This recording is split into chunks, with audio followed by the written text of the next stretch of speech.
On a chilly November night in 1994, Lindsay Jo Rimer left home to buy a packet of cornflakes and vanished. CCTV captured her last moments, but the question remains, who was behind her disappearance?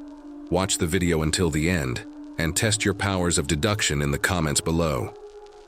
Lindsay Jo Rimer was born on the 17th February 1981 to parents Geraldine, Gary, and Colin Rimer.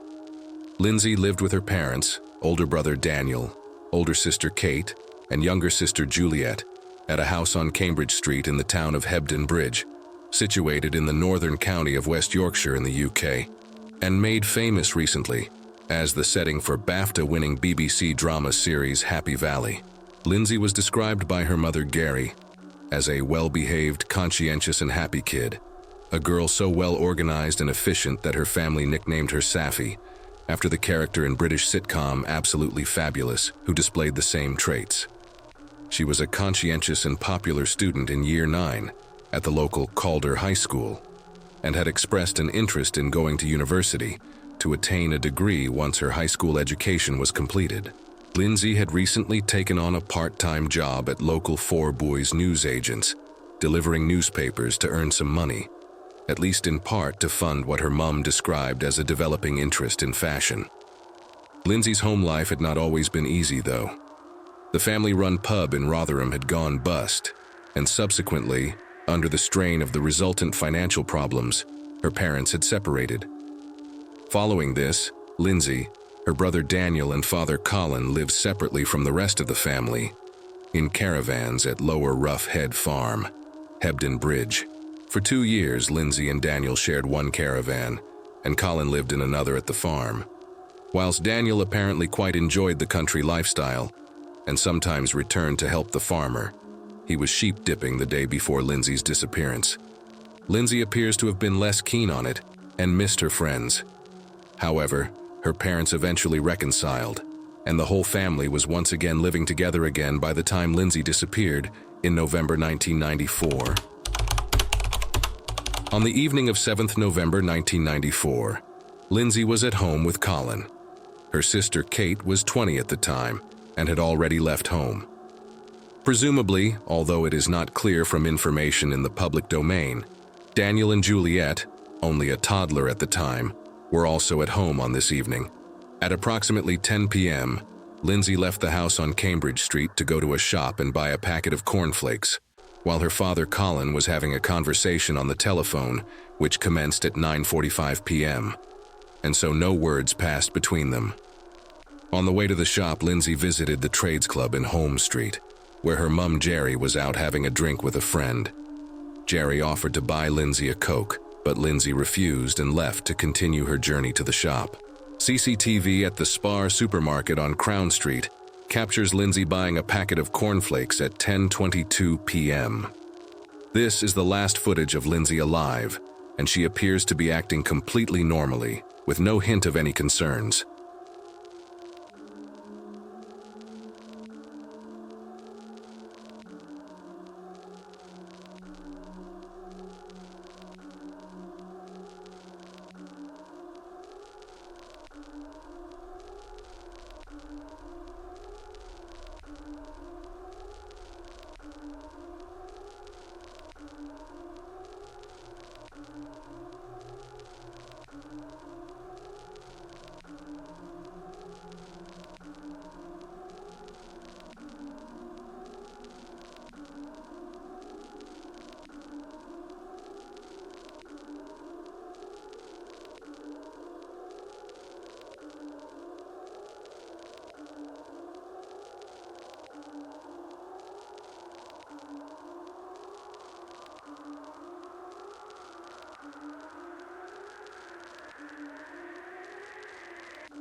Nor is she carrying anything such as a bag, other than the packet of cornflakes she had set out to buy. Lindsay never made it home, although this fact went unnoticed till the morning of the 8th of November as Jerry had been out for the evening, and in her own words, made the mistake of my life by not checking Lindsay had returned when she got home. Colin had been on the telephone from 9:45 to 10:20 p.m. and had also not been aware of his daughter's failure to return. On the morning of 8th November, 4 Boys news agents called the Rimer home, as Lindsay had failed to turn up for her morning newspaper delivery round. And it was at this point that the alarm was raised. Despite family and friends strongly arguing that Lindsay was not the type of girl who would leave home, police initially believed it was likely that she was a runaway, speculating that she was unhappy at home. This was denied by her family. Despite this initial belief, there was an investigation unit set up, and extensive appeals and searches took place. Lindsay's older sister Kate played the role of her sister in a televised reconstruction of Lindsay's last known movements, in the hope this would jog memories, but the police received little useful information as a result. Hundreds of local people joined searches of the area, and some parts of the Rochdale Canal and River Calder were also searched, but to no avail. Lindsay's family participated in a Channel 4 documentary called Deadline, in the hope this would help generate information about their daughter's whereabouts. However, the documentary caused more problems for the family when the demeanor of Colin was questioned. He was observed by some viewers to be smirking and too happy-jolly given his situation, and some started to suspect he was in some way involved with his daughter's disappearance.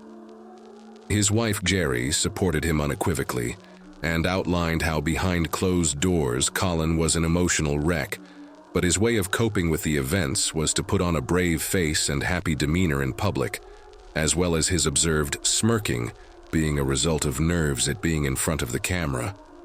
The police do not believe Colin was involved in his daughter's disappearance.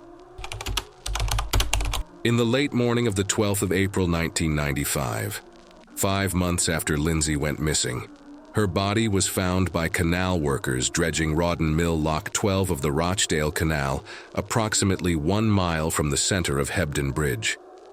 Police admitted that the section of canal where the remains were found had not been part of earlier searches of the canal, a crucial mistake made as the police had failed to search upstream from Lindsay's home, and one which would cost the investigation a heavy price. Lindsay's body had been weighed down with a 20 Oilderby concrete boulder, the boulder having been taken from the side of the canal by the killer. It appears from an FOI request submitted to West Yorkshire Police in 2021 that the boulder was secured to her remains by rope, though I cannot find confirmation elsewhere that this was the case. Where the rope came from, if this was so, is unclear. Perhaps the killer brought it with them, suggesting some form of premeditation, or perhaps this also was found by the killer close to the canal. Lindsay was still wearing the same clothing she was pictured wearing in the CCTV footage taken at the Spar on the night she disappeared. Lindsay's remains were taken to the Royal Halifax Infirmary for post-mortem by Home Office pathologist Professor Mike Green, assisted by Dr. Naomi Carter. The pathologist concluded that Lindsay had died as a result of strangulation, with the larynx slightly flattened against the spinal column, and a prominent band of congestion across the middle area of the neck muscles. Much of the content of the report has been kept confidential for investigative reasons, including information on the arrangement of Lindsay's clothing when she was found, but the police did advise that no sexual assault was believed to have taken place. Detectives believe that Lindsay was murdered the night she disappeared, and that she had already been placed in the canal by the time she was reported missing on the morning of 8th of November 1994.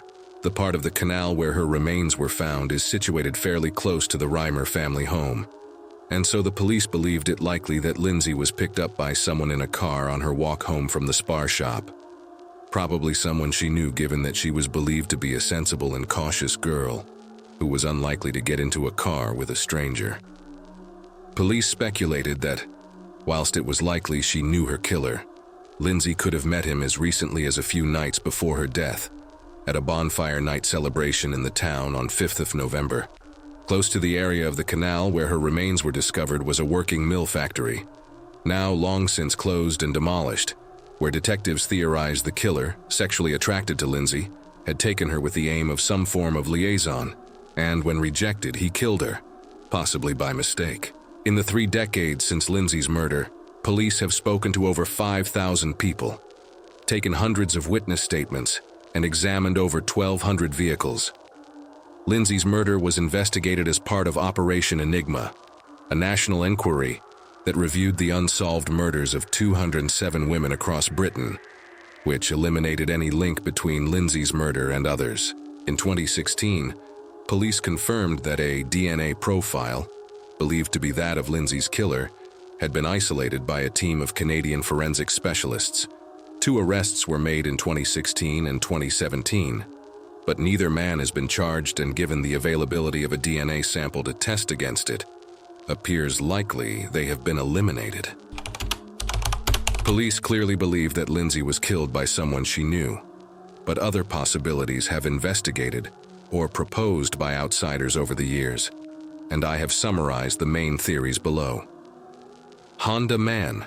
Police discovered that a red Honda Civic stolen in Meanwood near Leeds on 6th of November had been spotted several times in Hebden Bridge near where Lindsay had last been seen, and was again seen in the town during the evening of 12th of November. An e-fit was produced of the driver, described as a bearded male, and police attempted to trace both him and the vehicle. They discovered Honda Man had tried to talk to a number of teenage girls in the town around the time of Lindsay's disappearance, including some of Lindsay's school friends. He was spotted near the spar shop where Lindsay was last seen alive. The car was found abandoned in Sheffield 10 days after Lindsay's disappearance. Recent appeals in 2024 have focused on possible links between the murder and the red Honda, suggesting that police think the man in the car may have had a role to play in Lindsay's death. John Taylor. Taylor was convicted of the murder of Leeds schoolgirl Leanne Tiernan following her murder in November 2000 and a series of rapes. He is also a suspect in a number of other murders in the West Yorkshire area. Police have investigated him in Lindsay's case, but no evidence has linked him to her murder. John Oswin. Oswin, from Halifax in West Yorkshire, was given an indefinite life sentence after he pled guilty to 2 rapes and 2 indecent assaults involving teenage girls in the Halifax area from December 1993 to September 1997. At least one incident occurred along a canal towpath, a commonality with Lindsay's case, and Hebden Bridge is only 9 miles from Halifax. Again, police investigated but could not link him to Lindsay's case. Tony King. In 2003, the press reported that police were investigating the so-called Costa Killer and Holloway Strangler and had sought his DNA in Lindsay's case. However, police described this as speculation. Jimmy Savile. One of the more outlandish theories about Lindsay's murder is that it was committed by notorious celebrity sex offender Savile. The suggestion comes about as a result of Savile apparently regularly staying at a friend's caravan situated at Crag Vale, a mile from Lower Roughhead Farm, where Lindsay lived with her father and brother for 2 years, and Savile renting a garage in the town to park his Rolls-Royce. In the month Lindsay went missing, Savile's whereabouts are unconfirmed, and he was absent from the public eye, adding to the speculation of a link. However, the link seems tenuous at best. Francisco Arce Montes. In 2007, true crime author Wensley Clarkson claimed in his book The Predator, Portrait of a Serial Killer, that Montes, killer of 13-year-old British schoolgirl Caroline Dickinson, murdered while she slept in a hostel in France, was responsible for Lindsay's murder.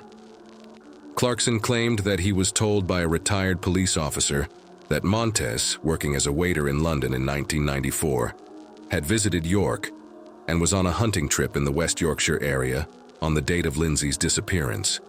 However, Clarkson has never been able to provide any evidence to back up the claims and refuses to name the officer he says gave him this information. Vince Robson. In 2017, a retired detective from Cleveland Police claimed that Vince Robson, a man questioned in relation to the murders of Julie Hogg and Tina Bell, had links to the Rimer family and the Hebden Bridge area. Robson moved to Hebden Bridge in 1990 and worked at the Trades Club, the place Lindsay visited to see her mum Gary on her way to the spar shop. Robson is purportedly one of the last people to see Lindsay alive on the night she disappeared, and the detective concerned believes he should be a prime suspect. These claims were explored further in Channel 4 documentary In the Footsteps of Killers. What are your thoughts on this and on the case as a whole?